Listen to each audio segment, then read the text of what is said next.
ジョーさんちょっと脱線するんですけど、はい、J-POP はお好きですか？はい、J-POP 結構好きですね。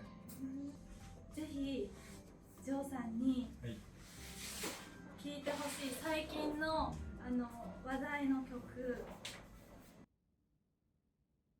もしも僕だけの世界ならば、そう誰かを恨むことなんて知らないで済んだのに、どうしてもどうしてもあなたのことが許せない。夜はただ長い、人は捨てきれない、見苦しいね、この後に及んでな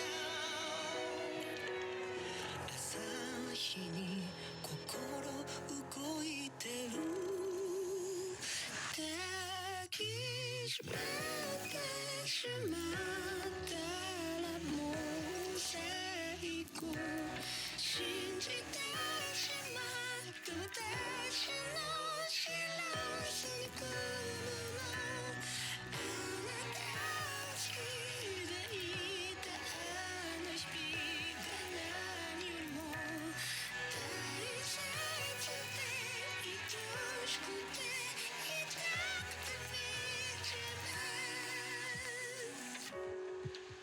まずここまで。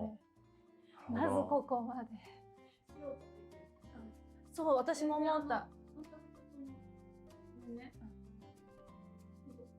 あ、ピンときてない。ここからなんだけど、私が言いたいのはまだここからなんだけど、でもまず多分、まずここまで聞いてどうでしょう。はい、まず普通の J-POP と比べて、リズムが結構レイドバックというか遅いんですけども、コード進行がすごい面白いですね。はい。やっぱりとか言っちゃった。まあ、ちょっとその音楽の用語使っちゃうんですけど、仮コードをいっぱい使ってて、普通のドレミファソラシドのスケールに入ってないコードをいっぱい使ってるので、結構作曲家としてはもうコードが毎回面白いコードが出るたんびになんかどこに行くんだって思いますね。勉強、やっぱ音楽って勉強すれば勉強するほど、理論をちょっと従いたくなっちゃうので、まあその理論って勉強してる人はみんな知ってるので、やっぱりコード進行って大体みんな似ちゃうんですよ。で、逆に勉強しないと頭の中のコード進行をそのまま移すので、結構今までない新鮮なコード進行とかっていうのが生まれることがありますね。もうじゃあちょっと後半を聞いてください。はい。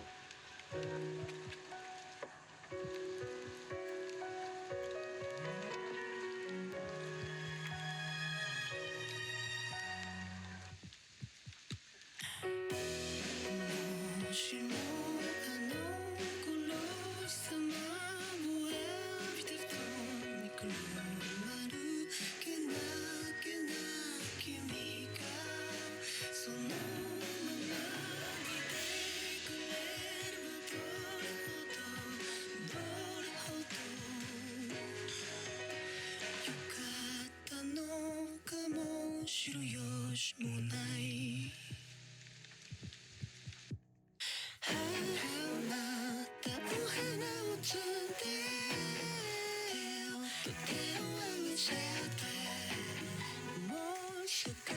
そちらに行くからね、心に受け継いでまた香りをしたい、あの日のぬくもりを醜く愛してる。どうすればいいかな、どうすればもう重薄な母線の位置なら、どうすればいい、そう忘れちゃ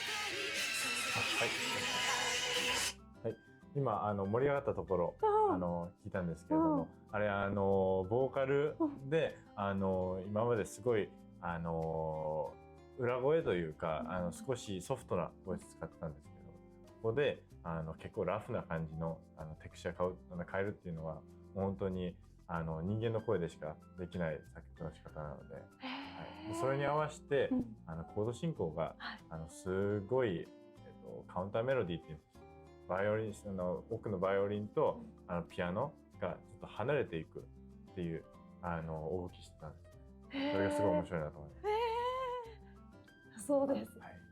はい、続きは。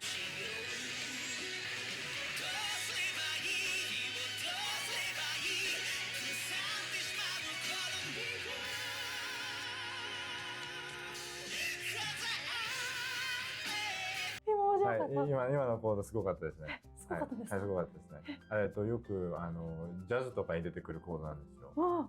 日本の J-POP ってジャズのコード進行の影響がすごいあって、でこれは結構ジャズの中でも難しいコードでした。すごい楽しいです。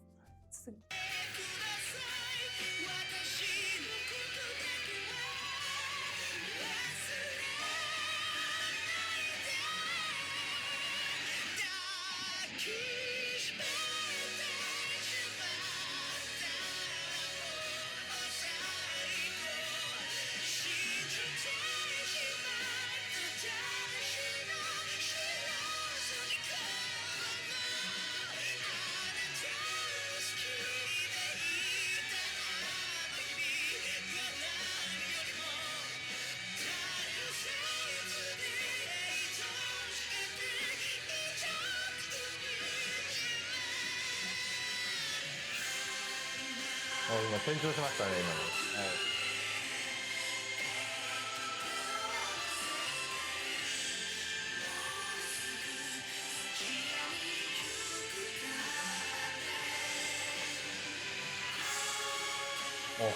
また転調しましたね、こ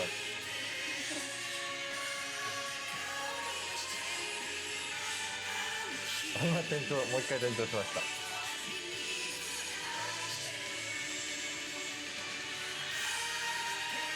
2回目ですね。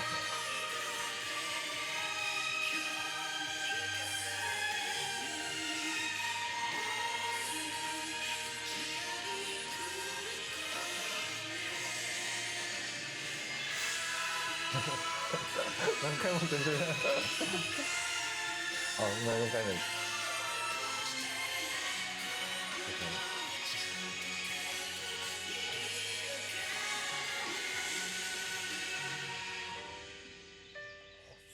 すごいですね、今の。もう転調しまくりですね、今の。このような転調の仕方、今までジョー君は聞いたことがありますか？いや、ないですね。そんなに早く転調するもんじゃないと思ってました。全然ポップとしてよかったですね。よく昔のロックとかでパワーアップっていう転調の仕方があるんですけど、その最後のサビだけ半音上げるっていう。これはもう最後のサビだけじゃなく、最後のサビはもうほんと 1,2 小節ずつ半音上がってるんですよね。それすごい面白いと思いました。ありがとうございます。これはもうすごい楽しい。その楽しみ方がごめん、そこのレベルに行くためには指導業音楽院その凄さを何がすごいかっていうのがジョーさんを通したら今すごい分からなかった。この曲の凄さが最後8回転調してるんですよね。そうですね。わからない。すいません。こんな嘘だろ？なんかこうジョーさんのリアクションを私はただただ見たかっただけで。はい。本当に作曲家としてなかなか思いつかないことですね。そういうでも音楽だったりたくさん聴いていくと、自分の、なんていうんですか、この蓄えられていくんですか？蓄えられていくのと、それをまた僕の曲で8回転調しちゃったら、もう新しくないので新しくないなので、こういういろいろな新しいことを聞くたんびに、こういうやり方があるんだと、こういう新しいものを生める。でやっぱり作曲家っていうのはもう毎日新しいものを生まないといけないので、それはもう本当にもう上から降ってくるしかないですね。上から降ってくるんですね。なんかこう決まってるものをなんか本当に音楽知らない私はこう普通に聴いてるけど、ってこう意外性だったり予想外のことをその曲の中ですることにこう喜びというか楽しさを感じているんですか？そうですね。やっぱり音楽はみんな新しいこととか予想外のことを聞くのがすごい好きなんですけど、普通に音楽理論知らない一般の方でもやっぱり予想外のことするとちょっとわかるんですよね。だいたい雰囲気がちょっと変わったなとか。でそれで予想外のことした後いつものコード進行とかに変えるってことをすると、いわゆるちょっと言うとストレスがちょっと溜まって、でそれが全部散されるっていうこの関係がやっぱ音楽を面白くすると思うんですよね。はあ、すごい貴重なお話をありがとうございます。